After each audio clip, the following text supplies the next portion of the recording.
मंगलाचरण करें। ओम नमः सिद्धेभ्याय जय श्री ओम नमः सिद्धेभ्याय जय श्री ओम नमः सिद्धेभ्याय। मंगलम भगवान वीरो मंगलम गौतमो गणे मंगलम कुंद कुंदाद्यो जयंदर्मोस्तु मंगलम। सर्वमंगल मांगल्यम सर्वकल्याणकारकम प्रधानम सर्वधर्माणां जैनम जयतो शासनम। जैनम जयतु शासनम जैनम जयतु शासनम। नमः समय साराय स्वानुभूत्या चकासते चित् स्वभावाय भावाय सर्वभावांतरच्छिदे।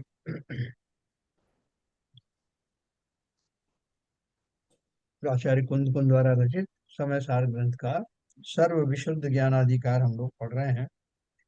हमने 318 तक की गाथाएं पढ़ी, जिनके माध्यम से शुद्ध जीव की पहचान, शुद्ध जीव का परिचय हमें प्राप्त हुआ कि वास्तव में जो रागादि भावों का कर्ता और भोक्ता दोनों ही, या पर भावों का कर्ता भोक्ता दोनों ही जीव नहीं है। ये तो एब्सोल्यूट सत्य है। अज्ञानी उसको ऐसा ही जानता और मानता है, अज्ञानी उसको वैसा जानता मानता नहीं। लेकिन कर्ता वास्तव में कोई भी नहीं। ज्ञानी और अज्ञानी तो हमारी समझ के ऊपर है, लेकिन जो प्रकृति के जो नियम है वो यही है कि आत्मा स्वभाव से पर भावों का कर्ता भोक्ता नहीं होता। ज्ञानी इस बात को जानता है और उस पर विश्वास करता है, अज्ञानी उसको नहीं जानता या विश्वास नहीं करता। इतना ही अंतर है।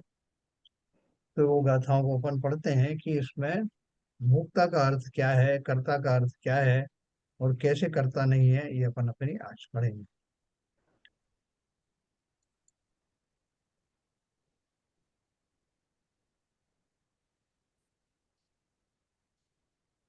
ये अपन ने पढ़ा था।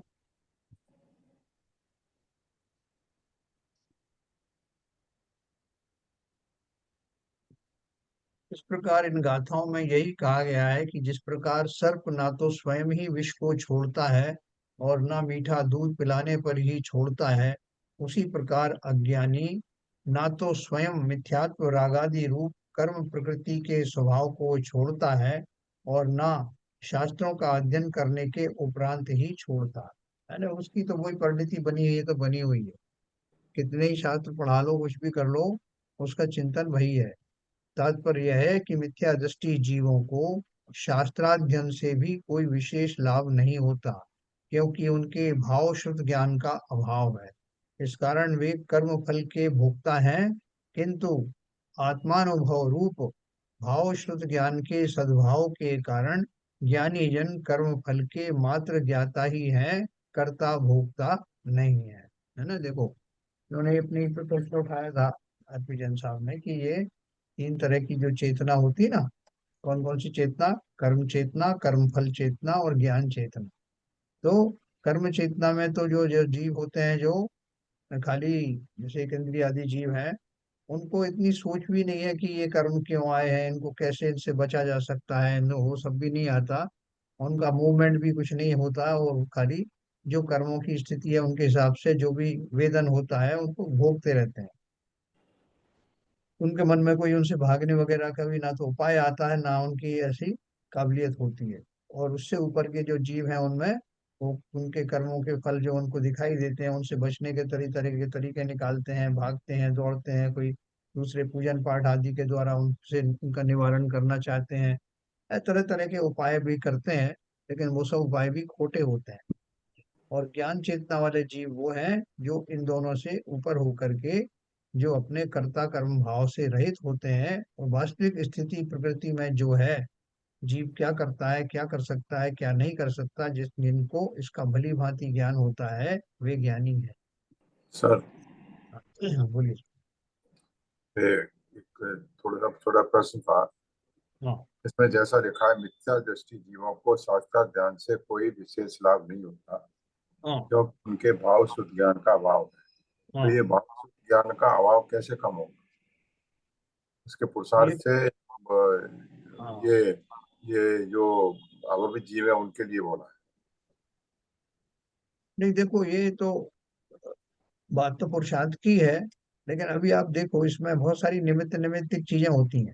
जैसे अभी किसी व्यक्ति ने एक दरिद्र परिवार में जन्म लिया, फुटपाथ पर जन्म लिया, जैन तो वो है ही नहीं, उसकी परंपरा से उसके यहाँ कोई धर्म पाला ही नहीं गया, कोई कसाई के घर में पैदा हुआ, तो वो जो उसकी जो पर्याय है, वो इसमें निमित्त बनती है कि वो इस तरह के भाव श्रुत उसके भाव ही नहीं आते। आप जबरदस्ती बुला करके उसको कोई पुस्तकें पढ़ा भी दो। अब मान लो वो जैन हुआ, तो जैन हुआ तो धीरे धीरे करके कभी उसको मंदिर भी आपने बुला लिया, मंदिर में बुलाया तब भी उसको कोई भाव ही नहीं लग रहे, कुछ उसको समझ में नहीं आ रहा, उसकी वो उस पर्याय जन्य अज्ञानता उसके अंदर है।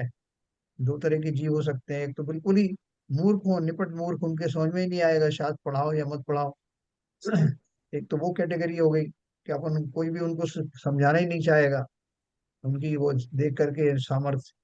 और दूसरी तरह के जो जीव हैं, वो सामान्य तौर पे जैसे हम सब जैन कुल में जन्म लिया है, वो भी जैन कुल वाले हैं और पूजन भी करते हैं, रोज आते भी हैं, लेकिन वो ना तो पूजन का अर्थ समझते हैं, या समझ भी लिया तो उसको अंदर तक नहीं ले जाते।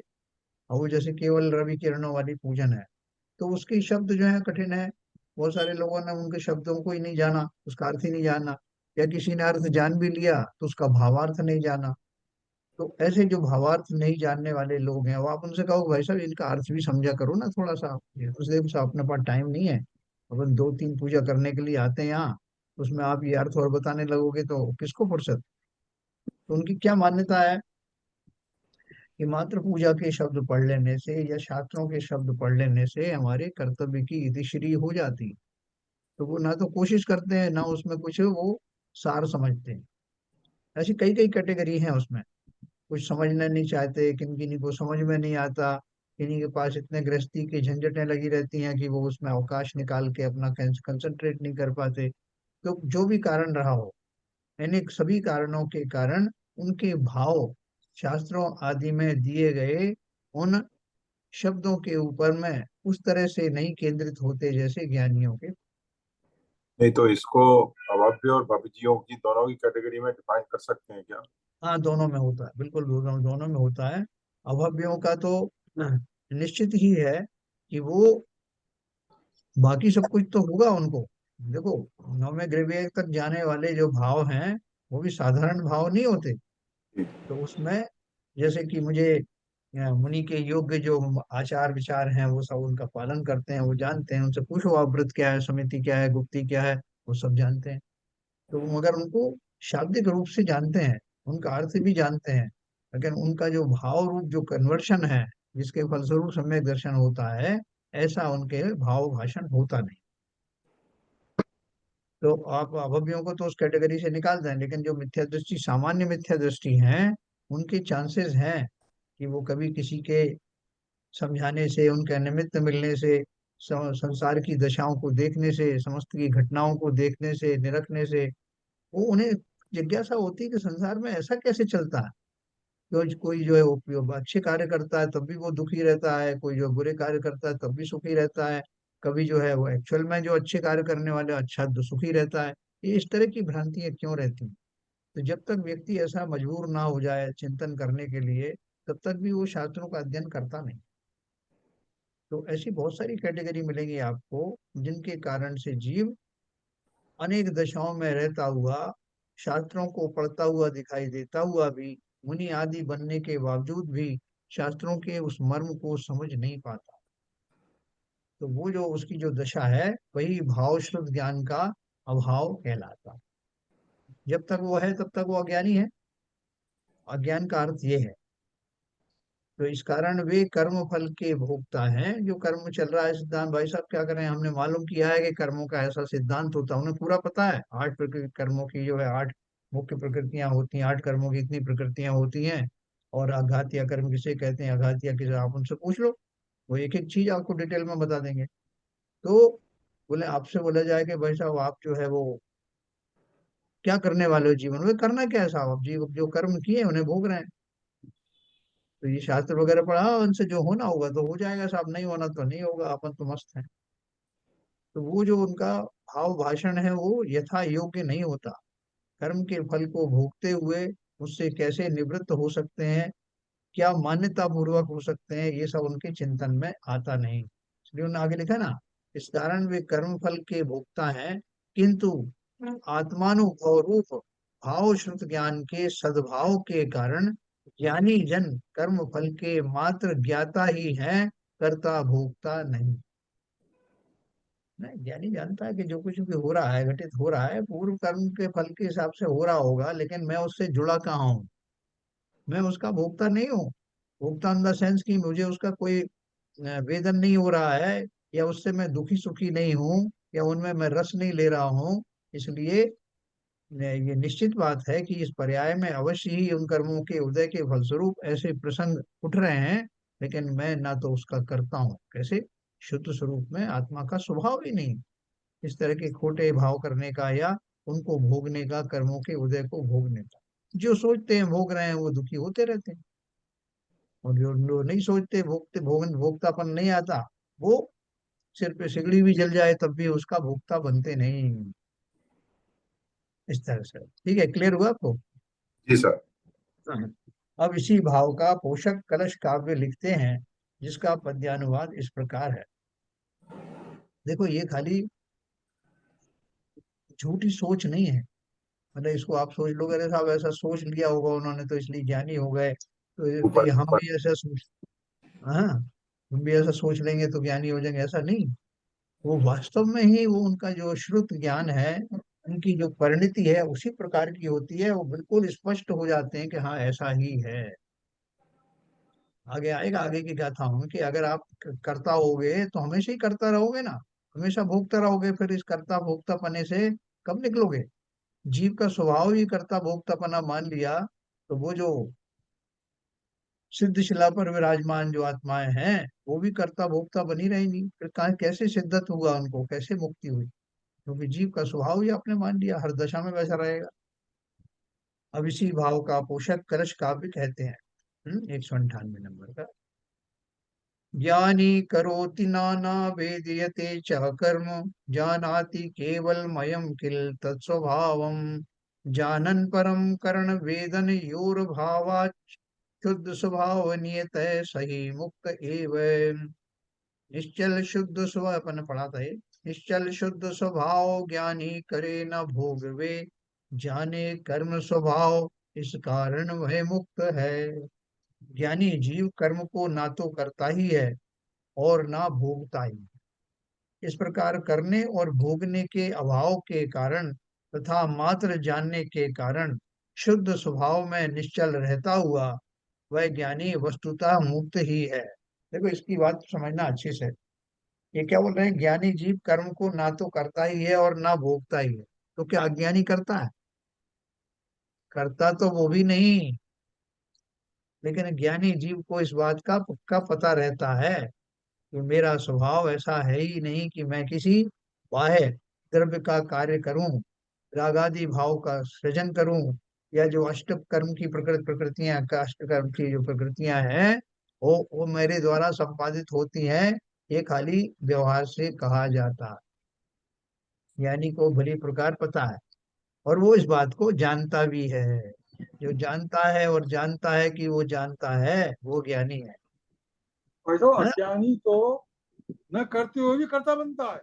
वही तो बात कर रहे हैं, पर वही बात कर रहे न करते हुए जो अभी आप बता रहे हैं ना, हैं। हाँ, अंतर यही है सिर्फ बिल्कुल कि बिल्कुल। अज्ञानी मिथ्या दृष्टि जो है, वो कार्य भी वही करता है, वही सम्यक दृष्टि करता है। लेकिन सम्यक दृष्टि इसको जो है, वो मानता है कि मैं नहीं कर रहा हूँ, और मिथ्या दृष्टि मानता है कि मैं कर रहा हूँ न करते हुए भी। ठीक है। जगन्नाथ जगन्नाथ पुरी का वो जो रथ चलता है, उसकी वो बात उदाहरण में आती ना, कितना बड़े विशाल रथ के नीचे एक कुत्ता चलता है, और वो कुत्ते को ऐसा भ्रम हो जाता है कि ये मेरे कारण रथ चल रहा है, और मैं अगर रुक गया तो रथ भी रुक जाएगा। ऐसा कई बार हुआ, दसों बार ऐसा हुआ कि वो कुत्ता रुका और रथ भी रुक गया। उसको पक्का विश्वास हो गया कि रथ को मैं ही चला रहा था। लेकिन एक बार ऐसा हुआ कि वो रुका, लेकिन रथ नहीं रुका। तब उसको लगा कि कुछ गड़बड़ है। ऐसे ही अज्ञानी संसार की इन चर्याओं में स्वयं को महसूस करता है कि मेरे कारण सब कुछ हो रहा है, मैं करता हूँ इसलिए ऐसा होता है। मैंने देखो उसे मारने का भाव किया और उसको मार मार पाया। इसका कारण ये है कि मैं ये कर सकता हूँ। उसे ये नहीं पता कि सब उस जीव की अपनी अपनी जो है दशाएं हैं, अवस्थाएं हैं, उनके कार्य हैं, परिणमन है, उसके हिसाब से सब कार्य होता है। आप और कहीं नहीं भाई, निमित्त। तो नहीं भी कर पाता है, नहीं भी कर हाँ पाता तो ये नहीं कहता, नहीं कहा मेरे ही कार्य करने में कमी रह गई होगी। हाँ, हाँ, ये सोचता है कि मैंने सही तरीके से अपने अपने प्लान को इम्प्लीमेंट नहीं किया, जिसकी वजह से बच गया वो, लेकिन मैं तो मार ही देता उसे। दोनों साइड में ऐसा सोचता है, पॉजिटिव साइड में भी कि मैंने ये नहीं किया इसलिए हुआ होगा, मैं ये कर लेता तो ये हो जाता। तो हाँ पॉजिटिव नेगेटिव दोनों साइड में इस तरह का सोचता है। हाँ लेकिन ज्ञानी को ये बहुत क्लैरिटी होती है कि मैंने किया का अर्थ क्या है। सबसे पहले मैंने का अर्थ जानो कि मैं कौन हूँ। फिर ये जानो कि अगर मैं जीव हूँ, जीव द्रव्य हूँ, तो मैं सिर्फ भाव कर सकता हूँ। बाकी तो जो कुछ भी घटनाएं घटित होती होती हैं वो सब निमित्त नैमित्तिक संबंधों के हिसाब से होती हैं। मैं सिर्फ भाव कर सकता हूँ और कुछ नहीं कर सकता। तो फिर बोले कि आप शरीर के माध्यम से तो करते हो ना। तो शरीर के माध्यम से क्या करता हूँ, मैं कौन होता हूँ शरीर का करने वाला। शरीर पुद्गल द्रव्य है, उसका अपना परिणमन है, उसकी अपनी योग्यताएं हैं जो परमाणुओं में पाई जाती है। मैं सिर्फ भाव कर सकता हूँ। और शरीर में वैसी योग्यता होती है, अगर वो दोनों सिंक्रोनाइज हो गए तो वैसा होता है। उसमें मेरा श्रेय क्या है, मैंने क्या किया, मैं तो सिर्फ भाव कर रहा हूँ। ऐसा ज्ञानी को बहुत स्पष्ट रूप से पता होता है। इसलिए उसको जब किसी क्षण राग आदि परिणाम आते हैं, राग द्वेष के परिणाम आते हैं, तो वो उनसे भी बंधता नहीं है। वो मान लेता है कि किसी उदय के कारण मुझे ऐसे भाव आए, वास्तव में तो शुद्ध अवस्था में आत्मा का ये स्वभाव है ही नहीं। ये विभाव परिणाम है, किसी निमित्त से आ गए। लेकिन मैं ऐसा इनका करता धरता नहीं हूँ। ऐसा बहुत स्पष्ट रूप से आने के कारण तो कर्मों का जो उदय आता है वो नवीन कर्म बंद करके नहीं जाता, उनकी निर्जरा हो जाती। ज्ञानी इस भेद को समझता है। हाँ बोलिए। जैसे अपन तो जैसे अभी क्राइम व्राइम होता है तो अपन या कोई भी ऐसी चीज होती है तो जिसने व्यक्ति ने वो किया है जुर्म, उसके अलावा और ढूंढते हैं कि इसके का मास्टरमाइंड कौन है एक्चुअली। हाँ जी। तो मास्टरमाइंड के इशारे पे ऐसा हुआ। ये वैसे ही कर्म के हिसाब से भी जैसे अभी आप कह रहे हैं कि वो भाव करता है, तो भाव मास्टरमाइंड है इसमें एक्चुअली कर्म के लिए। हाँ, ठीक तो कह रहे हैं आप। तो तो फिर ठीक आप कह रहे हैं फिर आप। तो जिम्मेदारी तो फिर इसी की हुई। तो अब बोलेंगे जिम्मेवारी है। कर्म करता नहीं करता, कहो मत कहो या ना कहो, पर जिम्मेदार तो यही है। अब एक बात बताओ, वो मास्टर माइंड वाले को पूछो, अगर वो ईमानदारी से जवाब वो दे पाएगा तो वो मानेगा कि नहीं कि हाँ मैंने ही किया था, मैंने ही ऐसे ऐसा जो प्लान किया था, वो मानेगा ना, कन्फेस अगर हाँ करे वो तो। वो, वो कन्फेस करेगा, कोई अच्छी बात होगी तो उसके लिए कन्फेस कर लेगा। हाँ। पर जो उसी जुर्म है तरह तो से, उसमें तो सजा मिलेगी तो नहीं कन्फेस करेगा। उसी तरह से जिसका जो ज्ञानी है, उस ज्ञानी को अपने भावों का भी पता है। वो तो ये तो मानता है कि मैं भाव कर सकता हूँ और मैंने ऐसे ऐसे भाव किए थे, ये भी उसे पता। जो वो कर्तापना या मास्टरमाइंड की आप बात कर रहे हो, जब वो मुनिराज जो है, मैंने आपको कई बार उदाहरण दिया कि मुनिराज जब आचार्य के सामने आते हैं तो यही तो कहते हैं कि महाराज मुझसे बड़ा अपराध हो गया। किससे हुआ, तुम्हारे शरीर से हुआ क्या? नहीं नहीं साहब, मुझसे ही हुआ। क्या अपराध हुआ? कि मैंने ऐसा ऐसा भाव किया, ऐसा चिंतन किया। तो उसके लिए अपने आप को रिस्पॉन्सिबल मानते हैं ना वो। और रिस्पॉन्स वो ये भी जानते हैं कि ये मुझे नहीं करना चाहिए था।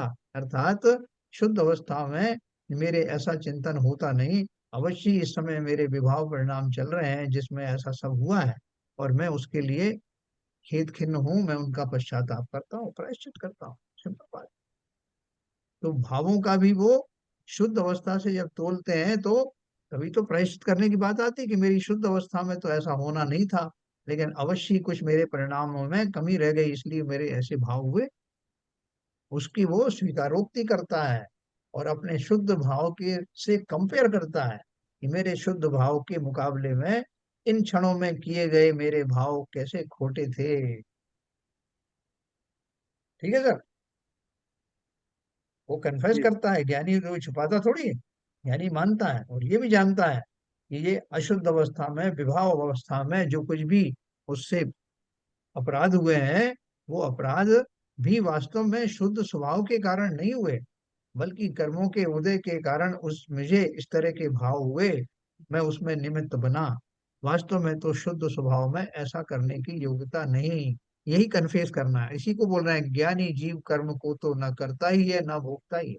ज्ञानी को पता है सब, उससे अगर इस तरह के दोष भी होते हैं भावों में तो उसको वो जानता है कि ये मेरा कर्मों के निमित्त में इस तरह के विभाव परिणाम हुए, बाकी तो ये सब भाव मेरे या जो कुछ भी घटनाएं हुई वो मैं कर भी नहीं सकता। जैसे उन्होंने आग लगा दी ना, क्या बोलते हैं वो, द्वारिका नगरी जली थी वो मुनिराज से। तो और उस समय उनका जो है वो गुणस्थान भी नीचे आ गया था, उनके मन में ऐसा भाव आया, लेकिन बाद में उनको लगा, जब भी कभी उनकी जो शुद्ध दशा होगी तो बोलेंगे कि ये मेरे अशुद्ध भावों के कारण से ऐसा हुआ। और द्वारिका नगरी को कोई मैंने जलानी थी, जलाई नहीं थोड़ी चाहिए थी। मेरा क्रोध का प्रकोप इतना तीव्र था कि उसके फलस्वरूप निकलने वाला वो पुतला, उसने द्वारिका नगरी को भस्म कर दिया। मेरे क्रोध वाले परिणाम थे जो उस समय उत्पन्न हुए। तो इसको ज्ञानी दशा में वो ज्ञानी जानता है, और वो निमित्त निमित्तिक संबंध होते हैं। तो आपको लोग साहब, आप तो बोल रहे हैं एक द्रव्य दूसरे द्रव्य का कुछ नहीं करता, लेकिन किया ना, मुनिराज के भावों ने किया, मुनिराज के आगे से निकला वो पुतले ने किया, और आग आग लगी, जल गई। तो एक द्रव्य ने दूसरे द्रव्य का कुछ किया कि नहीं किया? बताओ भाई, कौन समझाएगा इस बात? हाँ, हाँ, हाँ, हाँ, हाँ। हम्म, एक तरफ देखिए, वो तो निमित्त बने उसमें। जी तो आग लगी, वो तो पुतले में आग की, वो पुतले की आग की वजह से हुआ। वो द्रव्य था, पुद्गल था, पुद्गल ने पुद्गल में आग लगाई। जी। उसके भाव से वो पुतला जरूर निकला, मगर वो भाव तो केवल निमित्त बने हैं, तो वो उनने कुछ नहीं किया। और हाँ सही कह रहा है भाई साहब। आपने पहले ही कहा कि वो सातवें गुण स्थान से छठवें नीचे वाले गुण स्थान में आ गए थे, इसलिए हाँ, उनके इस तरह के कुलसित भाव बने, और कुलसित भाव बन के वो उसका निमित्त बने। और जो कि जगन्नाथ भगवान ने पहले ही अपने सम्मोचन में इसकी घोषणा कर दी थी कि correct। 12 साल बाद ये इंसिडेंट होगा। तो काल अवधि भी मिल गई और पांचों सम्माय मिल गई। पांचों हाँ, सम्माय थी, तो ये इवेंट एग्जीक्यूट हुआ। वाह, बहुत वो बढ़िया। बिल्कुल सही कह रहा है, पुद्गल ने पुद्गल में आग लगाई है। तो, पुद्गल ने पुद्गल में आग लगाई है। तो यहाँ आप एक हाँ क्वेश्चन आता है यहाँ पर। जी। क्वेश्चन ये है कि जैसे आप बताते हैं कि जो नेमिनाथ भगवान के सम्मोचन में ये अभिभाषण हुआ कि भाई द्वारका ऐसे ऐसे चलेगी, और बलभद्र और श्री कृष्ण जी ने उसको बचाने की वो की, तो उसमें कोशिश एक, की। हाँ, कोशिश की, तो उसमें ये, तो क्यों बलभद्र तो उसमें सम्यक दर्शी के बताते हैं कि वो अ, तो उनको ऐसा नहीं लगा कि ये जो सम्मोचन में बोला जाए ये घटना तो होगी होगी, और इसको हमको मतलब रोकने की कोशिश नहीं करनी चाहिए, मतलब लाइक क्वेश्चन ये है कि उन्होंने रोकने की कोशिश क्यों की, जबकि वो तो बलभद्र, मतलब श्रीकांत जी का नहीं मालूम, लेकिन बलभद्र तो सम्यक दर्शी थे। देखो, अपन ने रामचंद्र जी की कथा भी पढ़ी ना, कि रामचंद्र जी शायद सम्यक दृष्टि थे। उनको नहीं पता था कि मरा हुआ जो रावण का शरीर है ये जीवित हो नहीं होगा, लक्ष्मण का शरीर द्वारका से। है। और सीता जी के प्रति विलाप किया, सीता जी कैसे आएंगी, इनको हरण कर ली, जो सामान्य व्यक्ति है उन जैसा भी बिहेव किया उन्होंने। तो फिर सम्यक दृष्टि उनको क्यों कहते हैं? जब वो आम आदमियों जैसे ही सब काम कर रहे हैं, तो सम्यक दृष्टि कैसे हुए? ठीक है, लेकिन करते करते हुए पाए गए ये सब जो है पद्म पुराण में पूरा विस्तार से दिया गया है। तो इसका अर्थ क्या है, इसको आप कैसे एक्सप्लेन करोगे सर एलन जी? हाँ, नहीं, हाँ, तो मतलब ये तो होना ही था, उनको विश्वास भी था, लेकिन एक स्वाभाविक जो सांसारिक आदमी की क्रिया होती है, स्वाभाविक भाव होता है पुरुषार्थ का, तो वो भाव रहा होगा, उसकी वजह से उन्होंने, चारित्र बराबर, चारित्र मोहिनी की दशा के कारण, चारित्र मोहिनी तो उनका था ना। अभी जो हाँ उनको जो बिल्कुल, सम्यक्त होने के बाद भी चारित्र मोहिनी तो बहुत दिन तक चलता रहता है। नहीं सही है। चारित्र मोहिनी की दशा में अपने चारित्र की कमजोरी के कारण में इस तरह के भाव हो जाते हैं। जानते हुए जब वो नहीं होता था वो कहते मुझे पता था कि होगा नहीं, और ऐसा हम्म, भाव आएगा, चलो करके देखते। हम्म, तो सही है। ऐसी दशाएं जैसे ड्यूअल पर्सनैलिटी टाइप का जो है वो इस इशू हो जाता है। और चारित्र मोहिनी दशा खत्म होती है तो इस तरह के भाव भी नहीं आते थे। चारित्र मोहिनी की तो चलता रहता है, तो वो ऐसी चीजें कराता रहता है, मतलब ये जी सांसारिक क्रियाएं कराता रहता है। हाँ, उसमें लेकिन उनका उनका निर्लिप्तता ऐसी होती है कि वो ऐसे तीव्र कषायिक परिणाम नहीं होते जैसे अनंतानुबंधी कषाय की जात उनकी नहीं होती, नहीं तो उनका लॉर्ड तो ध्यान समय। नहीं करते, लॉर्ड तो ध्यान नहीं हाँ, करते कि ये हो गया और ये मैं नहीं कर पाया, और मतलब एक उनका स्वाभाविक क्रिया के हिसाब से बचाने का एक वो आता है और उसको करते हैं, और निर्लिप्त भाव से ही उसको देखते हुए निकलते हैं। उनकी ऐसी धारा चलती है, डबल चलती है कि उन्हें ये भी मालूम है कि अगर तीर्थंकर के श्रीमुख से निकला है तो ऐसा अविषमभावी ऐसा ही होगा, लेकिन फिर भी भाव आता है कि चलो अपन करें, तो कुछ किंचित राग आदि तो रहता है चारित्र मोहिनी के कारण, इसलिए करते हैं। ठीक है। है ना, देखे ना, बस ऐसा है। तो देखो बहुत अच्छा है, आप सबको ये समझ में आने लगा कि ये इसका विवेचन कैसा होगा, है ना। तो अब इसी भाव का पोषक कलश काव्य कहते हैं, हमने पढ़ा। निश्चल निश्चल शुद्ध स्वभाव ज्ञानी करे न भोग वे, जाने कर्म स्वभाव इस कारण वह मुक्त है। यानी जीव कर्म को ना तो करता ही है और ना भोगता ही है, इस प्रकार करने और भोगने के अभाव के कारण तथा मात्र जानने के कारण शुद्ध स्वभाव में निश्चल रहता हुआ वह ज्ञानी वस्तुतः मुक्त ही है। यानी हम अपने गलत चिंतन के कारण दुखी हैं। जैसे किसी से बहुत बड़ा अपराध हो जाए कि किसी ने वो एक कोई जीव जो है उसके पैर के नीचे आके मर गया, ठीक है, अभी वो बहुत दुखी हो गया क्योंकि उसने पढ़ा था कि जीवों को मारना बड़ा हिंसा का काम है। और वो बार बार गया, गुरुओं के पास गया, जगह जगह प्रायश्चित मांग रहा है कि साहब मेरे से बहुत गलती हो गई, मैंने आज एक जीव को मार दिया, ठीक है। तो वो इतना ज्यादा दुखी है कि उसने खाना पीना सब छोड़ दिया, बाकी दैनिक क्रिया छोड़ दी, मंदिर जाना छोड़ दिया, पूजन पाठ छोड़ दिया, वो इसी पश्चाताप में लगा हुआ। तब उसको ज्ञानी समझाते हैं कि भैया देख, तूने एक तो जानबूझ कर नहीं मारा, पहली बात। दूसरी बात यह है कि कोई जीव यूं ही नहीं मर जाता, या उसका आयु कर्म और जिस निमित्त से वायु कर्म समाप्त होने वाला होता है वो निश्चित होता है, इसलिए तुम ज्यादा दुखी हो मत। हाँ, अगर तुमने कोई असावधानी की है जिसकी वजह से मरा है तो उसका तुम प्रायश्चित करो, लेकिन ये ऐसा मत सोचो कि तुम किसी को मार सकते हो, किसी को जिला सकते हो, है ना। उसका समय था, उसका ऐसा था, और तुम्हारे जाने अनजाने में सावधानी या असावधानी के होने पर ये सब घटित हुआ। तो ये जब समझाया जाएगा तब उसका वो क्लेश था वो दूर होगा। इसका अर्थ क्या है कि चिंतन के कारण वो सोच रहा था कि मैंने कितने जीव मार डाले, मैंने कितना ये कर दिया, इससे दुखी था। लेकिन अगर उसको ये समझ में आएगा, कर्म सिद्धांत समझ में आएगा, अपनी वर्तमान चारित्रिक दशा समझ में आएगी, तो उसका उस तरह का रुदन विलाप बंद हो जाएगा। तो ज्ञानी के साथ वही है, ज्ञानी जानता है कि जो कुछ भी कभी कर्मों के उदय में होता है उसको आत्मा, शुद्ध भाव वाला आत्मा, स्वभाव वाला आत्मा वो सब करता नहीं। किन्हीं कर परिस्थितियों के कारण, बहुत से निमित्त निमित्त संबंधों के कारण कर्मों के उदय में इस तरह की घटनाएं होती रहती हैं। बाकी निश्चित से निश्चय से मैं किसी भी उपद्रव्य का, किसी भी घटना का करता नहीं, ऐसा उसको भली भांति बहुत क्लियर कट पता रहता है, इसलिए वो उस प्रक्रिया में बंधता नहीं है। अब जो वो दुखी होता फिर रहा था, पूरा संतापित था, सब कुछ छोड़ दिया था, वो नवीन कर्म का सृजन कर रहा था कि नहीं कर रहा था, ये मान करके कि मैं ही करता हूँ साहब, अब जो कर्म आएंगे मैं ही भोगूंगा साहब, मैं मर जाऊंगा, आप मुझे बचा लो साहब। तो ये जो उसकी जो दशा चल रही है उससे नवीन कर्म का बंध करेगा और वर्तमान में दुखी बना ही हुआ है, मैं भोगूंगा इस भाव से। अभी तो कर्म आए भी नहीं है नए वाले, वो अभी के से चिंतित है कि मैंने उसको जीव को मारा, उसके फलस्वरूप मेरे पता नहीं मुझे क्या विपत्तियां आने वाली, है ना। तो वो जो करता और भोगता बनता है। और दूसरी तरफ जैसे किसी के मुनिराज के ऊपर कोई बड़ा उपसर्ग हुआ, 700 वर्ष तक उन्हें कोल रहा, हाँ, फिर भी वो जो उससे दुखी अगर होते तो उसके भोक्ता होते। लोग दुखी हुए ही नहीं, उन्होंने कहा शरीर के ऊपर कुछ आया है तो वो चला जाएगा, जब समय समाप्त होगा, मेरा क्या है।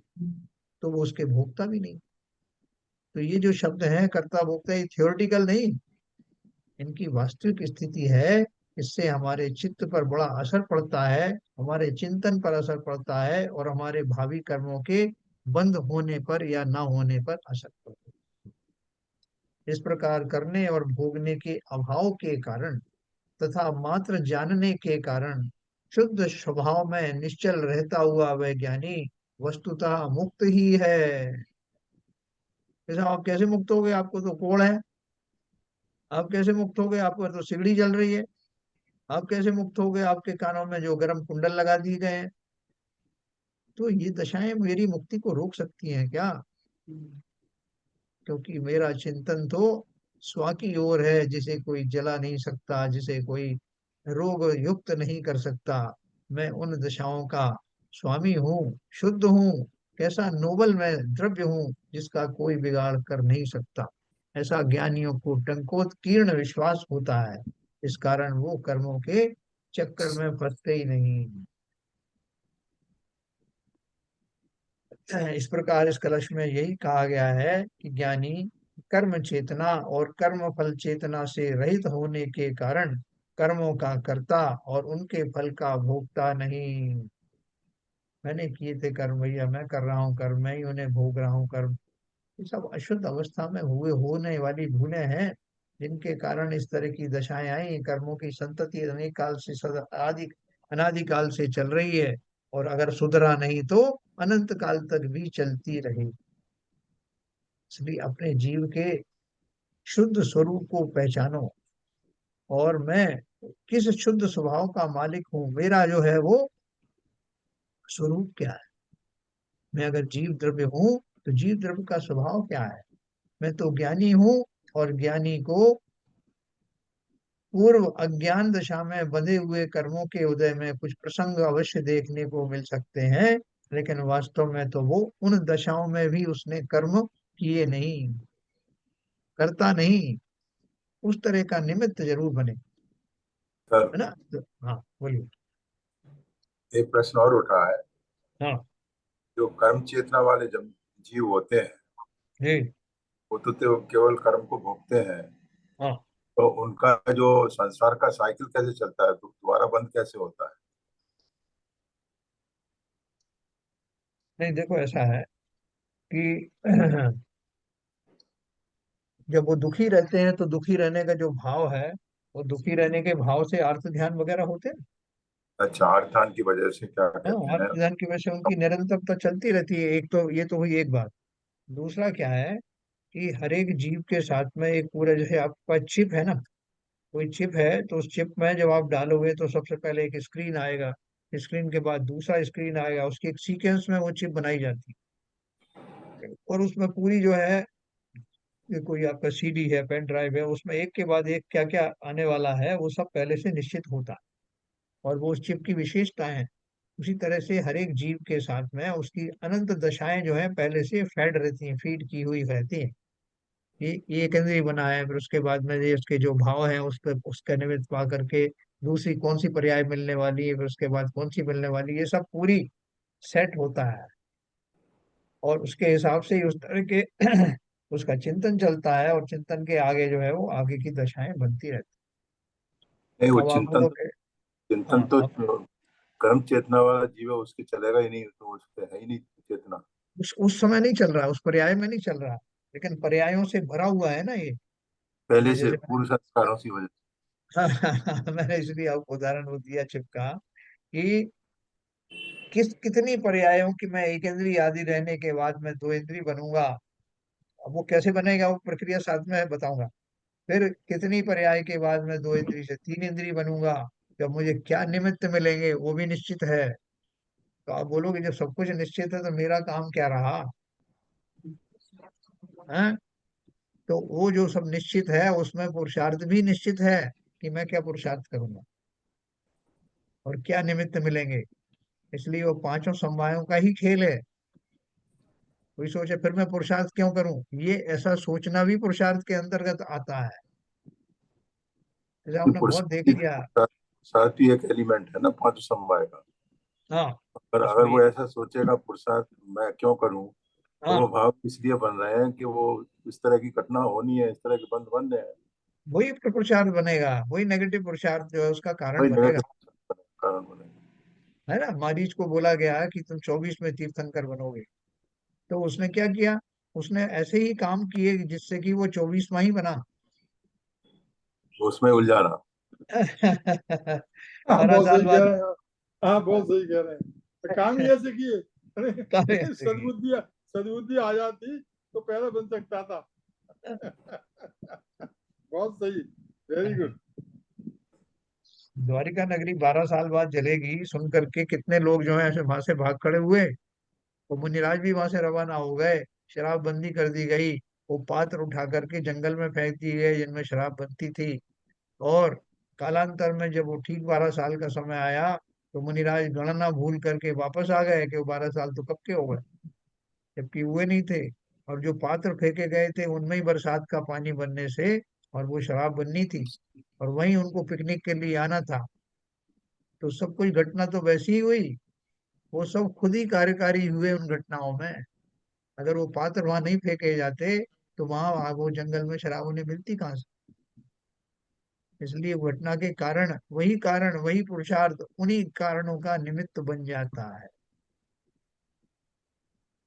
देखो अद्भुत है ये लीला। इसको अगर आप सोच के देखोगे तो तटस्थ होकर के देखोगे तो आपको बड़ा आनंद आएगा कि वास्तव में मतलब जिस शास्त्रों जीव ने जो को लिखा। जिस बचाने के भाव से जिस जीव के पास जाते हैं वो आपके ही निमित्त से मर जाता हाँ। है, ऐसा ही है। यस। आप बिल्कुल। गए बचाने के भाव से हाँ। और आप ही इसके निमित्त बन गए मरने में। हाँ मैंने आपको कई बार बताया ना, जैसे कॉकरोच वगैरह आपके आ गया, आपके डब्ल्यूसी पे आ गया, आपने सोचा कि कहीं गड्ढे में ना गिर जाए, आपने एक लकड़ी लेके उसको हटाने की कोशिश की और उसके सहारे से वो और नीचे गिर गया। तो आप पश्चाताप करोगे कि अरे यार मेरे कारण ये मर गया है। तो कुछ सही क्षण भर बात के लिए इस तरह का भाव आएगा आपको। और दूसरा ये भाव आएगा कि मैंने तो उसको बचाने की कोशिश की थी, भैया मर गया, आप क्या करें। तो ऐसे अलग अलग देखो उन्हीं दशाओं में मेरे तरह अलग अलग भाव बनते हैं। और वो जैसे भाव बन रहे हैं, मेरे पास एक कंप्यूटर है, वो रिकॉर्ड कर लेता है कि मेरे कैसे कैसे भाव बने। उन्हीं में से छांट लेता है कि कौन से पुण्य के भाव थे, कौन से पाप के भाव थे, कौन से तटस्थ भाव थे। ये संसार में एक एक बारीकी नोट होती है। अब भले ही किसी से कहें कि जब मैं कर रहा था साहब मैंने ऐसा नहीं सोचा था, मेरा ऐसा मन नहीं था, मेरी ऐसी इंटेंशन नहीं थी। क्या थी इंटेंशन? वो आपका कर्माण शरीर में उसका फल अंकित हो जाता है। बहुत बढ़िया चीजें हैं। इनको अगर आप थोड़ा सा दो समय निकाल करके इनके ऊपर दृष्टिपात करें, जो कि घटनाएं घटित हो रही निरंतर हो रही हैं, तो ज्ञानी तो उनसे अप्रभावित रहते हैं और प्रकृति के उन नियमों को जानते हुए खाली अपने स्वभाव का आनंद लेते हैं। अज्ञानी फंस जाता है। तो हम कब निकल के आएंगे, कब ज्ञानी बनेंगे? आप बोलोगे साहब ये भी निश्चित है। निश्चित तो अवश्य है। इस प्रकार इस कलश में यही कहा गया है कि ज्ञानी कर्म चेतना और कर्म फल चेतना से रहित होने के कारण कर्मों का कर्ता और उनके फल का भोगता नहीं है, किंतु ज्ञान चेतना से संपन्न होने के कारण सभी का सहज ज्ञाता दृष्टा ही है। जो सहज शब्द देखा ना, संसार की समस्त घटनाएं ज्ञानी के सामने भी घटित हो रही हैं और अज्ञानी के सामने भी घटित हो रही हैं। ज्ञानी उनको सहज में लेता है कि भैया ये तो संसार का स्वरूप है। इसलिए वो जानता है कि मुझको न मिला सुख क्षण भर भी, कंचन कामिनी प्रासादो। और इसका उसे कोई अफसोस भी नहीं। और अज्ञानी क्या सोचेगा, अरे साहब मैं तो महलों में भी रहा साहब, मुझे तो वहां भी बहुत लोग कष्ट देने पहुंच गए हैं, मैंने धन उपार्जन किया वहां साहब, वो भी मेरे काम आया नहीं। अरे राम राम राम, मेरे साथ क्या क्या हुआ। अब उस ढंग से ले लो उसको, दुखी होकर के ले लो उन्हीं घटनाओं को। और ज्ञानी बोलता है कि मुझे तो कहीं सुख मिला नहीं, सुख तो मेरे अंदर ही है। एक्चुअल निष्प्रिय। भाई साहब, हाँ। एक्चुअल भाई साहब पुरुषार्थ करने में अगर मैं एम को ये मेरे भाव रहेंगे कि मैं अब इसे कर लूंगा, तब तक वो नहीं हो पाएगा। पुरुषार्थ करते जाइए सहज में ही वो जो वो स्तर आपका आ जाएगा। और आप स्तर को पाने के लिए अगर विकल्प रखेंगे तो कितना ही पुरुषार्थ कर लो, जब तक विकल्प रहेगा तब तक वो पुरुषार्थ उपयोगी नहीं रहेगा। मेरा विचार ऐसा है, क्या सही है? नहीं, आपका काफी कुछ सही है, लेकिन वो पुरुषार्थ क्या है? पुरुषार्थ हम किसे कहते हैं? हेलो, क्या पुरुषार्थ पुरुषार्थ के करना? लिए और भी हम्म? बताओ, सब लोग हाँ, बताओ भाई, पुरुषार्थ क्या है? मैं गेती फावड़े चला दूं, कि मैं पूजा पाठ करके सारा दिन जो है मंदिर में बैठ जाऊं, या व्रत नियम करके अपना शरीर को सुखा दूं? क्या पुरुषार्थ है क्या? किसी स्वपर पुरुषार्थ? का स्वपर का वेद विज्ञान करना पुरुषार्थ है। बिल्कुल सही कहा इन्होंने, यही एक ये पुरुषार्थ है। जानना, यह भावना, जान लेना। हाँ, हाँ, कि पर क्या है, स्व क्या है, द्रव्य क्या है, पुद्गल क्या है, जीव क्या है, ये बस। जानना, ये पुरुषार्थ है। फावड़े थोड़ी चलाए जाएंगे सर्व। बिल्कुल सही कहा आपने। जो सिद्धांत है, जैन धर्म में बताए जो सिद्धांत हैं, उनको वैसा ही की वैसा एक्सेप्ट करना, उन पर विश्वास करना, उन पर श्रद्धा लाना, यही पुरुषार्थ है ना? उस पर तो श्रद्धा ला न सका, परिवर्तन का अभिमान किया। जिनेन्द्र देव ने जो कहा, उस पर श्रद्धा लाया नहीं, और परिवर्तन करने का अपना पुरुषार्थ, मैं इसको बदल दूंगा, उसको बदल दूंगा, इसमें ही लगे रहे, है ना? इसलिए जिसे हम पुरुषार्थ मानते हैं, पुरुषार्थ का मतलब ये, किसी ने कहा पुरुषार्थ करो तो दो चार पूजन करके पटक दें, एक विधान कर दिया, साथ में दान दे करके आ गए, हाँ, चार मंदिरों में की परिक्रमा लगा दी, ये कर लिया था पुरुषार्थ। और क्या करूं, एक लेबर आध की तरह, किताब पढ़। लेबर की तरह लगे हुए हैं बिल्डिंग बनाने में।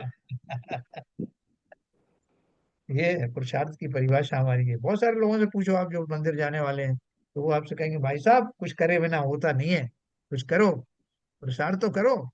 और उनसे पूछो पुरुषार्थ क्या है, बोले यही पुरुषार्थ है, 3 पूजन किए, 5 कर ली, 2 4 उपवास करके डाल दिए, कुछ को दान दे के आ गए, बस हो गया पुरुषार्थ था, और क्या चाहिए? है? हाँ? तो ये पुरुषार्थ का जो वास्तविक अर्थ है वो क्या है? कि जिनेन्द्र देव के बताए हुए जो सिद्धांत हैं, उन सिद्धांत में सबसे पहला सिद्धांत तो ये है कि मैं कौन हूँ, मुझे विश्वास है क्या? जैसे इन्होंने कहा कि वेद विज्ञान हो, वेद विज्ञान पूर्वक कि मैं जीव द्रव्य हूँ, मैं अजीव द्रव्य नहीं हूँ, शरीर आदि नहीं हूँ, ऐसा टंकोत्कीर्ण विश्वास है क्या मुझे? ये विश्वास लाना, लॉजिकली लाना, कहीं शास्त्रों में पढ़ के देखना। आपको कोई बोले साहब, आप देखो, आपकी आंखों के लिए कोई अच्छी सी दवाई देखो, तो मैं पूरे वीडियो छान लेता हूँ, किताबों में पढ़ना शुरू करता हूँ कि कहाँ से मुझे मिलेगा, कि मेरी कौन सी बीमारी को मैच करने वाला कौन सी औषधि है ना? जगह जगह जाऊंगा, डॉक्टरों की खोज करूंगा।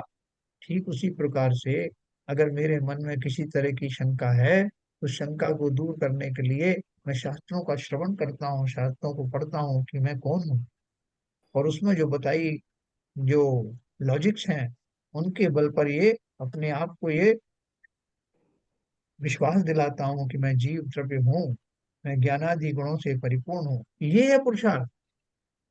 इधर उधर से कहीं से भी पूछ करके जो शास्त्रों में जो वास्तविक बताया है, उसके ऊपर येन के इन प्रकार विश्वास लाना, श्रद्धा लाना, यही सम्यक पुरुषार्थ है। ये हम करते हैं क्या? बस आप, फुर्सत कहाँ है? हैं? ये तो कभी देखेंगे फुर्सत के काम है, आप भी क्या क्या बता देते हो। अभी तो खाने पीने से ही फुर्सत नहीं है, अभी परसों पिकनिक जा रहे हैं, दिन के दिन हमारा गेट टुगेदर है, आपने फालतू का काम बता दिया। जब इनसे फुर्सत होगी, जब देखेंगे कि मैं कौन हूं,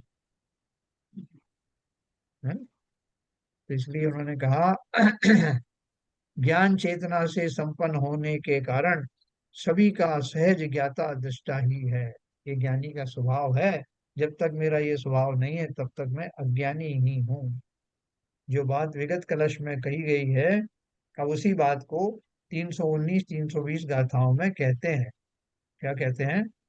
नबी कुव्वै नबी भेयई, नानी कम्माइम बहुपया राहिम, जानै पुण्य कम्म फलम, बंधम पुण्यम च पावम च, दिट्ठी जहे विनाणम, अकार्यम तहे अवेदयम चेव, जानैया बंध मोक्षम, कमुदयम निज्जरम चेव, नापि करोति नापि वेदयते, ज्ञानी कर्माणि बहु प्रकाराणि, ज्ञानाति पुनः कर्म फलम, बंधम पुण्यम च पापम च, दृष्टि यथेव ज्ञानमकारकम तथा अवेदिकम चैव, जानाति चा बंध मोक्षम कर्मोदयम निर्जराम शैव। ज्ञानी करे भोगे नहीं बस सब विध विध कर्म को। वह जानता है कर्म फल बंध पुण्य एवं पाप को। ज्यों दृष्टि त्यों ही ज्ञान जग में है अकारक अवेदक। जाने कर्म के बंध उदय मोक्ष एवं निर्जरा। क्या बोल रहे हैं? अनेक प्रकार के कर्मों को ना तो ज्ञानी करता ही है और ना भोगता ही है, किंतु पुण्य पाप रूप कर्म बंध को और कर्म फल को मात्र जानता ही है। हाँ? क्या बोल रहे हैं? जैसे मैं जानता हूं कि जब मुख के द्वारा किन्हीं भोजन के परमाणुओं को ग्रहण किया जाता है तो शरीर उनसे अपने योग्य जो उसकी परिणमन क्रिया होती है उसके फलस्वरूप कुछ कुछ उसमें से वस्तुओं का निर्माण कर लेता है। किन्हीं से रक्त बनता है, किन्हीं से जो है हड्डियां बनती हैं, किसी से त्वचा बनती है। ये सब कार्य शरीर करता है, मैं नहीं करता। लेकिन मैं ऐसे भाव जरूर करता हूँ। जब मुझे भोजन आदि के जो मैं भाव होते हैं वो मेरे होते हैं, तब भोजन आदि उसके थ्रू जाता है और उनका जो भी कन्वर्शन है वो शरीर करता है। ये पूरी प्रक्रिया को जानने वाला ज्ञानी है, उससे जुड़ता नहीं, उस पूरी प्रक्रिया को जान रहा है। और मेरा काम क्या है कि मैं सबको जानता हूँ। मेरे साथ भोजन किया था वो भी तो ज्ञानी ने किया था ना। तो ज्ञानी को ऐसे भाव आते हैं। लेकिन ज्ञानी और अज्ञानी दोनों को जो भाव आते हैं वो किस तरह के भाव आते हैं? भोजन आदि करने के भाव तो जो है अज्ञानता के भाव है, लेकिन होते हैं जिस अवस्था में भी होते हैं। जब ज्ञानी होता है तो कौन भोजन करने वाला है? भोजन पर पदार्थ है और पर पुद्गल से निर्मित शरीर के थ्रू होकर के गुजर जाता है। इसको ही मैं भोजन करना कहता हूँ। ज्ञानी को ये सारी अवस्थाएं पता है कि मैं क्या कहता हूँ, क्यों कहता हूँ, मेरे भाव क्या रहते हैं। पूरी प्रक्रिया का जिसे ज्ञान रहता है तो इसलिए वो उनको भोगता नहीं है, मात्र जानता है क्या कुछ घटित हो रहा। मेरी अज्ञान दशा में मैंने क्या किया, ज्ञान दशा किसे कहते हैं, ज्ञान दशा में जीव के कैसे भाव होते हैं, ये भी ज्ञानी जानता है। तो अनेक प्रकार देखो, इसको बहुत अच्छी उदाहरण उन्होंने दी है। जिस प्रकार दृष्टि यानी नेत्र दृश्य पदार्थों को देखती ही है, उन्हें करती भोगती नहीं है, उसी प्रकार ज्ञान भी अकारक व अवेदक है और बंध मोक्ष कर्मोदय और निर्जरा को मात्र जानता ही है। जैसे आंखें हैं ना हमारी, आंखें क्या क्या नहीं देखती, सब कुछ देखती हैं। लेकिन देखते हुए भी वो उनके भावों से आंखें क्यों जुड़ेंगी? आंख का तो जहां आपने आंखें घुमाई वहां उसने उसको देख लिया। लेकिन वो देख करके उसमें जुड़ना कि ये क्या वस्तु देखी, अच्छी है कि बुरी है, ये खाने की चीज है, सूंघने की चीज है, मैं इसके साथ क्या करूं, ये सब मेरा निर्णय है। आंखों का थोड़ा, आंखों का काम, आंख ने कितनी सारी चीजें देखी होंगी, लेकिन आंख स्वयं ही वो परिणाम नहीं हो जाती, आंख स्वयं ही वो कर्म नहीं हो जाती। आंख सर्वथा उस चीज को भोगती नहीं है। कि तुमने आग देखी ना, अब जलो, तुमने पानी देखा ना, हो जाओ ठंडी अब। तो आंख का जो कार्य है, उसका जो व्यापार है उसने किया, उसके फलों से जुड़ने की जरूरत आंख को नहीं है। आंख का इतना ही काम। तो ठीक उसी प्रकार ज्ञान भी अकारक व अवेदक है। मैंने संपूर्ण प्रक्रिया को जाना, मैंने जीव को जाना, जीव के स्वभाव को जाना, अजीव को जाना, उसके स्वभाव को जाना। मैंने नौ पदार्थों को जाना, सात तत्वों को जाना। बंध को जानने से मैं बंध नहीं गया, आश्रव को जानने से आश्रव नहीं आ गए, निर्जरा को जानने से कर्म निर्जरित नहीं हो गए, मोक्ष को जान लेने से मैं सिद्ध नहीं हो गया है। ऐसा जानने से, फिर उनका मर्म समझने से, पूरी प्रक्रिया को समझने से और अपना स्वरूप समझने से ही सम्यक पुरुषार्थ होता है। ज्ञानी को ये बात सबको पता है। और ज्ञानी की कैटेगरी कहाँ से लगाई हमने? चतुर्थ गुण स्थान से लेकर ऑनवर्ड्स, जहाँ वेद विज्ञान हुआ, जहाँ जान लिया कि मैं कौन हूँ। जिसे सुख चाहिए वो कौन है, सुख कौन सा चाहिए, कैसा चाहिए, कहाँ से आएगा, ये भी वह जानता है, वही ज्ञानी है। तो ये जो 7 तत्वों की बात है, ज्ञान भी अकारक व अवेदक है और बंध मोक्ष कर्मोदय और निर्जरा को मात्र जानता ही है। तात्पर्य यह है कि नेत्र के समान ज्ञान भी पर का कर्ता भोगता नहीं, मात्र ज्ञाता ही है। सूरदास जी ने अपने आंखें फोड़ डाली थी ना, क्यों फोड़ ली थी? अज्ञानता के कारण। कि साहब मेरी आंखों ने ऐसा गंदा दृश्य देख लिया तो मुझसे रहा नहीं गया, ये आंखों ने ऐसा दृश्य देखा इसलिए इसकी सजा आंखों को देना चाहिए। तो गरम सूजे लगा करके अपनी आंखें फोड़ डाली। तो उनका आंखों का क्या कसूर है? आंख तो 17 तरह की चीज देखती है, भगवान की प्रतिमा को भी देखती हैं, मुनिराजों को भी देखती हैं, और भोगो भोग सामग्री को भी देखती हैं। उनका क्या कसूर? उनके पीछे बैठा हुआ मैं अपने उन दृश्यमान वस्तुओं से क्या निष्कर्ष निकालता हूँ, कैसे रागादि भाव से जुड़ता हूँ, ये मेरा कसूर है। ज्ञानी ये सब जानता है ना। तात्पर्य यह है कि नेत्र के समान ज्ञान भी पर का कर्ता भोगता नहीं, मात्र ज्ञाता ही है। किसी के आप पहुंच जाओ, किसी मंत्र साधक के या किसी अवधि ज्ञानी महाराज के, महाराज देखो मैं आपके पास इसलिए आया हूँ, मुझे आपसे 2-4 काम करवाने हैं। मेरा एक शत्रु है और उसको ये काम करना है आपको। बोले भाई मैं कैसे करूंगा? बोले अरे आप ज्ञानी हो ना, अवधि ज्ञानी हो, ज्ञान के बल पे कुछ भी हो सकता है, आप कर दो उसको। तो क्या बोल रहे हैं कि जो ज्ञानी है वो ये जानता है कि ज्ञान सिर्फ जानने के लिए है, ज्ञान का कोई कर्तापना नहीं। नेत्र के समान ज्ञान भी पर का कर्ता भोगता नहीं, मात्र ज्ञाता ही है ना। हाँ इन हाँ हाँ, गाथाओं बोल रहा हूँ बोल रहा हूँ।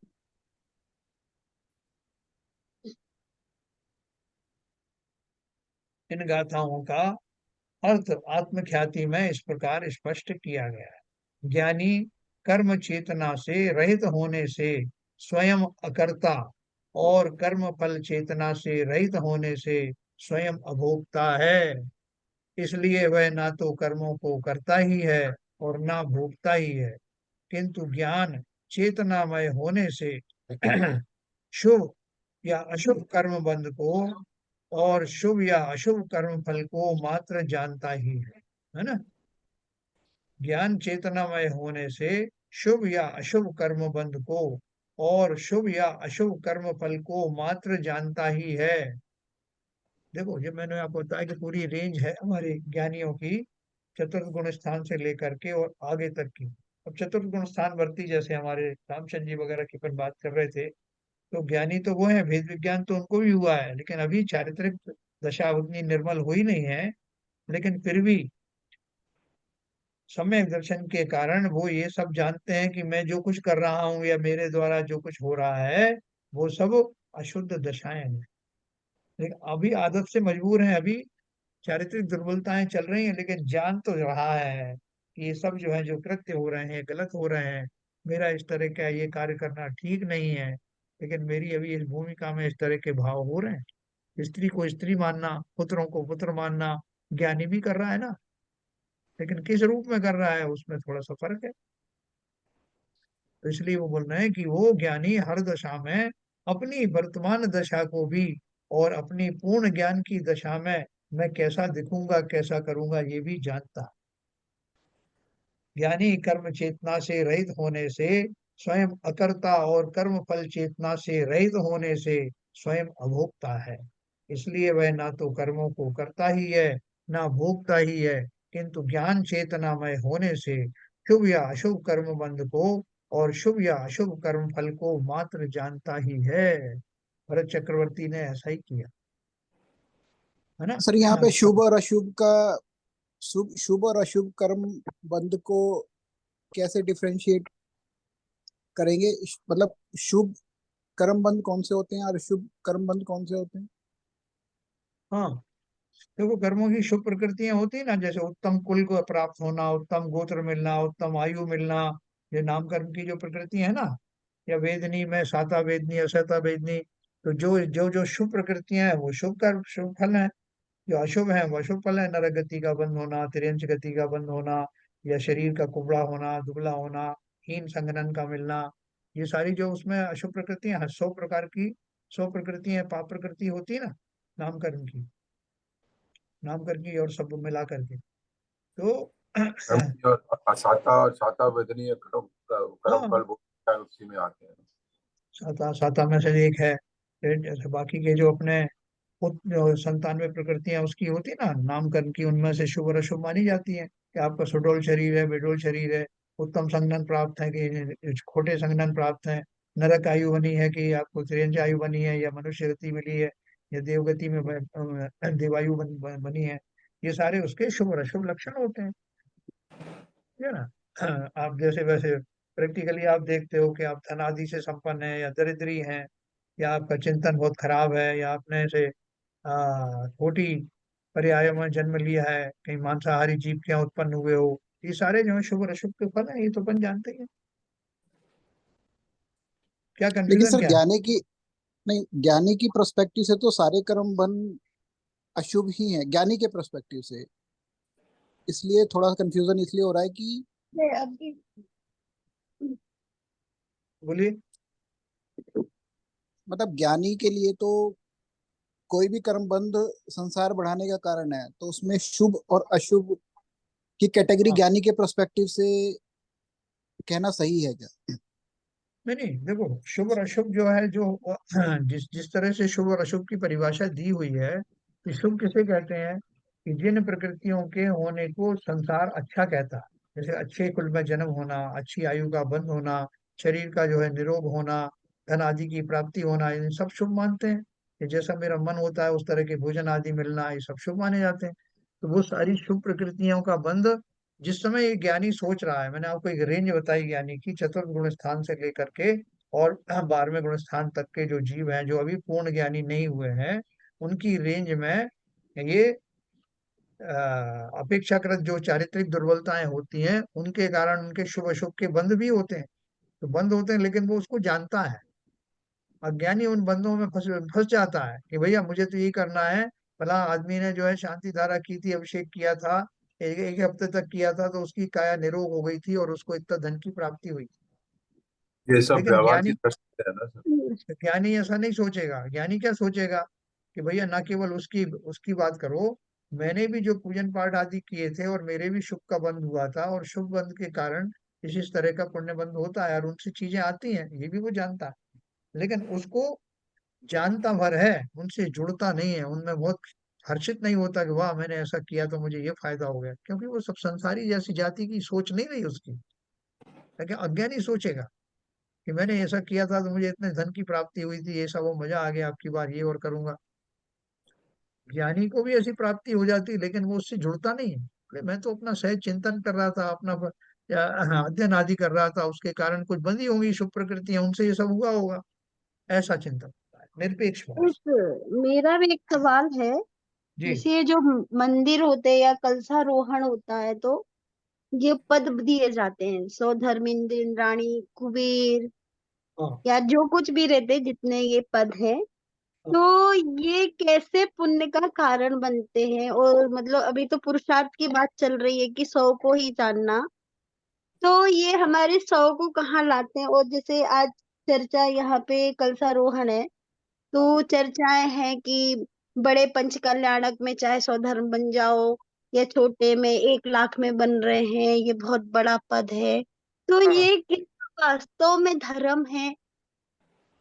बहुत बढ़िया बात आपने कही है, बहुत बढ़िया। अभी तो थोड़ा सा सरिता जी टाइम हो गया है, ये सब्जेक्ट हाँ। थोड़ा सा लंबा चलेगा। आप कल इस बात को निकालना, मैं आपको बहुत विस्तार से बताऊं, हाँ, मेरे को जरूर जानना है। और आज बहुत ही मैं विस्तार से। सुन रही थी, मतलब हाँ, मेरे देवर, मतलब उनके नजरों में जैसे उनकी मूलनायक प्रतिमा बिठाई उन्होंने, तो वो यही सब धर्म जानते हैं, और ईश्वर की दया से उनके यहाँ बरकत भी खूब है। जी। तो उनको ऐसा लग रहा है कि ये बहुत बड़ा धर्म है, 100 धर्मेंद्र बनना, और इतने कम में चांस ही नहीं मिलेगा, ये बड़े महाराज करा रहे हैं, ये लोग नहीं समझ रहे, लोगों को अकल नहीं है, मतलब। हाँ, तो हाँ, हाँ, मैं जब से मेरा ये चिंतन चल रहा कि ये वास्तव में धर्म है क्या। बहुत बढ़िया, बहुत बढ़िया। तो देखो, सब आप सब प्रबुद्ध अभी श्रोता हो गए हैं, तो अपन जो है कल इस बात को डिस्कस करेंगे, क्योंकि ये भ्रांतियां बहुतों की हैं, एक आध व्यक्ति की नहीं है। हम सबकी भी किसी न किसी स्तर पर इस तरह की हैं भ्रांतियां। और तो ये अपन प्लेटफॉर्म ऐसा है कि हम सब कुछ यहाँ निसंकोच पूछ लेते हैं। बिल्कुल, आप कल याद से ये बात पूछना। हाँ अपन जी। इसका जो है विश्लेषण करेंगे, सबको इसका लाभ मिलेगा। ठीक है सर, तो चलिए समय हो गया, ललित जी जिनवाणी स्तुति करेंगे।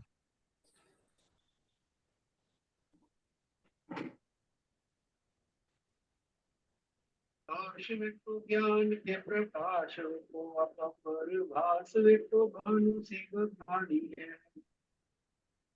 जब ब्रह्म जान विटु बंध विधि भान जान विटु परम प्रमाण बताए विटु जीव के जताए विटु सुताए विटु भव्य और रानी जहाँ तहाँ तार विटु पार के उतार तार विटु यही जिन वाणी है। हे जिनवाणी भारती तो हे दिन बहन तो तेरी शरण में तो पावे वाणी के ज्ञान से सुझे वाणी सदा दी हमारी माता की जी जय।